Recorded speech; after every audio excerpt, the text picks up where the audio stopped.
Hello everybody, this is Trivial Turtle and welcome to The Division.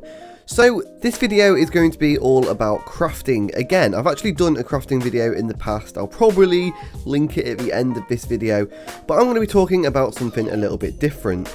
So you all know that crafting materials are pretty abundant at the moment, or at least for most of us. We have quite a lot of crafting materials, maybe not Division tech as much, but we do have all the other ones like the electronics, tools, weapon parts and fabric. Now, if you are looking and monitoring your actual collection, you've probably realised that you're always about on par with how many crafting materials you actually need for a weapon or mod or piece of gear, whatever it is you're trying to craft. You've probably realised, at least if you aren't heavily into the game like me, I'm not, I don't play anywhere near as much as some YouTubers do, meaning that I have nowhere near as many crafting materials. I actually could probably make 3 Damascus pistols and then I'll be out of some of the actual crafting materials that it takes to make. So obviously you can see my problem there, and I am betting that some of you are also in this position as well. I can probably put a lot of money on the fact that there's a lot of you who are actually way better than me, mainly because you've got to remember I actually played on Xbox One first, got my character pretty decently leveled and then moved over to PC, so I'm really far behind at the moment on PC. So I'm in a unique position to actually give you some beginner tips, this being one of them.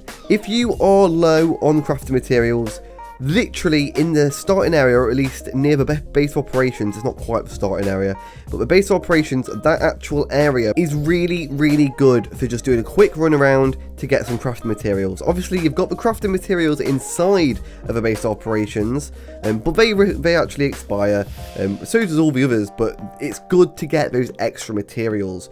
Having one of each material isn't great, and I mean, if you're in a dark zone loads and you've got a group of 4, and you're getting stash after stash full and just filled up every single time, and dismantling all that stuff and getting crafting materials, you're not going to have a problem. But if you're a solo player or a duo player, someone who plays with one other person, then you're probably going to have a few problems when it comes to crafting materials.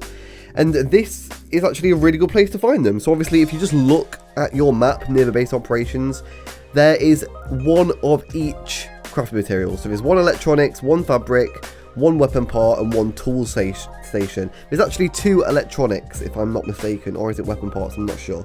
Yeah, it's electronics, sorry. So there's 2 electronics and then all the others is 1 of, which is really good, and they're all reasonably close to the base operations, so you can basically do a loop and then go inside the base operations and then get other ones inside the base operations and then go to the crafting table and craft it all up to higher gear. That is basically all I wanted to say today, by the way, that you can get crafting materials elsewhere than the base operations and just dismantling stuff.